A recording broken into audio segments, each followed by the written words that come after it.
ایک ہے نماز ہم پڑھ لیتے ہیں، آپ نے سارا پڑھ لیا، سارا تعدیل ارکان بھی کر لی، لیکن اگر آپ کا اللہ کے ساتھ ڈائریکٹ کمیونین اور ڈائریکٹ کمیونیکیشن قائم نہیں ہوا تو نماز، جس کو کہ کہا گیا کہ الصلاۃ معراج المومنین، جو قرب حضور کو حاصل ہوا معراج میں، وہ ایک بندہ مومن دنیا میں رہتے ہوئے حاصل کر سکتا ہے نماز میں، اگر اس کی روح جو ہے واقعتاً ہم کا نام ہو رہی ہو، الحمدللہ رب العالمین الرحمن الرحیم مالک یوم الدین اہدنا الصراط المستقیم ایاک نعبد و اگر ہم واقعتاً ایسے کہہ رہے ہوں کہ ہمیں احساس ہو کہ ہم اللہ کے حضور میں حاضر ہیں اور عرض کر رہے ہیں، سجدہ کریں تو حدیث میں آتا ہے کہ ایسے محسوس ہو کہ گویا کہ میں نے اپنا سر اللہ کے قدموں میں رکھ دیا ہے، یہ ہے نماز۔ اب جو گفتگو ہو رہی ہے یہ ہم کلامی ہے، الصلاۃ معراج المومنین، اہل ایمان کے حق میں یہ نماز جو ہے یہ معراج کے درجے میں، لیکن یہ نماز کیسے نصیب ہوگی اگر روح سوئی ہوئی ہے، دبی ہوئی ہے، پسی ہوئی ہے، مزمحل ہے یا مردہ ہے؟ یہ نماز کیسے حاصل ہوگی؟ چاہے آپ پانچوں وقت کی نماز پڑھ رہے ہوں، چاہے آپ نے ہیبٹ بنا لیا ہو نماز کو، چاہے خوش بھی ہو گیا ہو، لیکن یہ کہ جب تک وہ روح بیدار نہ ہو، جب تک ہم کلامی نہ ہو، افلاق سے آتا ہے نالوں کا جواب آخر، اٹھتے ہیں حجاب آخر، کرتے ہیں خطاب آخر، جب تک یہ نہ ہو، جیسے کہ میں ایک حدیث قدسی انشاءاللہ آج سناؤں گا سورہ فاتحہ کے ضمن میں، کہ اللہ تعالیٰ کے سامنے جب کھڑا ہو کر انسان جب کہتا ہے انی وجہت وجہی للذی فطر السماوات والارض حنیفا، دائیں بائیں سے بالکل اپنا تعلق کاٹ کر میں نے اپنا رخ کر لیا ہے اس اللہ کی طرف جس نے آسمانوں اور زمین کو پیدا کیا۔ اب یہ توجہ وجہ تو اگر یہ تو ہے چہرہ تو ہم نے کر دیا خانہ کعبہ کی طرف، اندر سے ہماری روح متوجہ نہیں ہوئی، وہ سوئی پڑی ہوئی، اسے پتہ ہی کچھ نہیں کہ کیا ہو رہا ہے، تو اس صورت میں وہ کیا ہے؟ ظاہری بات تو پوری ہو گئی، نماز کا ثواب ہو جائے گا، فرض کی ادائیگی کا ثواب مل جائے گا، لیکن وہ اصل نماز تو حاصل نہیں ہوتی۔ یہ ہے وہ بات کہ وَإِذَا سَأَلَكَ عِبَادِي عَنِّي فَإِنِّي قَرِيبٌ، اے نبی جب میرے بندوں کی روحیں بیدار ہو جائیں، توانا ہو جائیں، حیات تازہ سے وہ ہم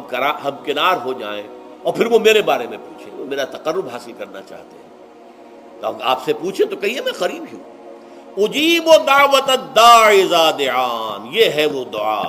میں ہر پکارنے والے کی پکار، ہر دعا کرنے والے کی دعا کو سنتا ہوں، قبول کرتا ہوں، جواب دیتا ہوں جہاں کہیں بھی مجھے پکارے، اذا دعان۔ اس میں در حقیقت وہ مفہوم آ گیا ہے there and then where ever، آپ اپنے گھر میں ہو کر پکاریں اللہ کو، آپ بستر پر لیٹے ہوئے پکاریں اللہ کو، الذین یذکرون اللہ قیاما وقعودا وعلی جنوبہم، ہاں ٹھیک ہے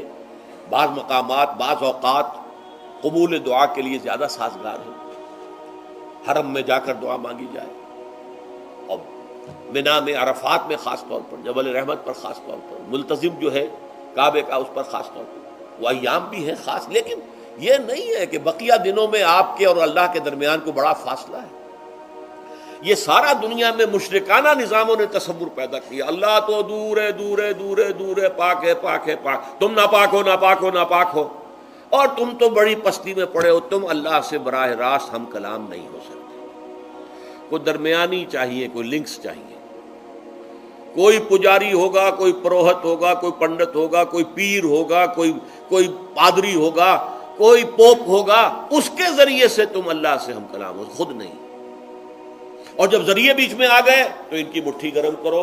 ان کی چاپلوسی کرو، ان کو بھی جو ہے چادریں چڑھاؤ، ان کو نذرانے پیش کرو۔ یہ ہے بدترین ایکسپلائٹیشن جو مذہب کے ذریعے سے نوع انسانی کی ہوئی ہے۔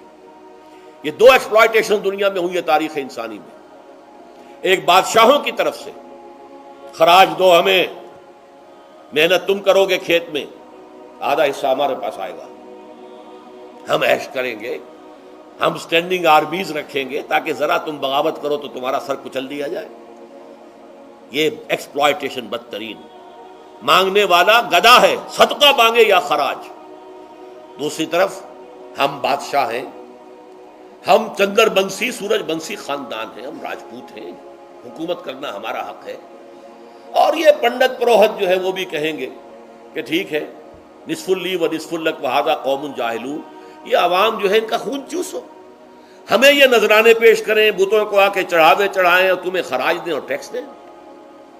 دے are to be exploited, exploit ہو رہا۔ اسلام نے آ کر دونوں کا خاتمہ کیا، کوئی ملوکیت نہیں۔ زکوٰۃ ہے تو غربا کے لیے، بادشاہ کے لیے نہیں ہے، یہ تو غربا کے لیے، لہذا کوئی ٹیکس نہیں۔ نمبر 2، اللہ سے ہم کلام ہونے کے لیے کسی دربان، کسی جو ہے پہرے دار کی مٹھی گرم کرنے کی ضرورت نہیں، جب چاہو ہم کلام ہو جاؤ۔ دل کے آئینے میں ہے تصویر یار، جب ذرا گردن جھکائی دیکھ لی۔ یہ تو تم ہماری طرف متوجہ نہیں ہوتے، ہم تو ہر وقت کہتے ہیں،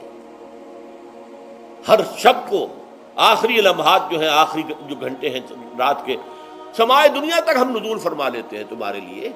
اور پکارنے والا پکارتا ہے، حل من مستغفر فاغفر له، ہے کوئی استغفار کرنے والا کہ میں اسے بخش دوں؟ حل من سائل فاعطیہ، ہے کوئی مانگنے والا کہ میں اسے عطا کروں؟ تم ہی سوئے رہتے ہو، انٹا غفیر رہتے ہو، تمہیں ہماری طرف توجہ نہیں ہے۔ اگر ہماری طرف متوجہ ہو جاؤ تو جیسے کہ اقبال نے کہا کہ میرے لیے یہ دربان جو ہے، پیران کلیسا کو کلیسا سے اٹھا دو، کیوں خالق و مخلوق میں حائل رہے پردے،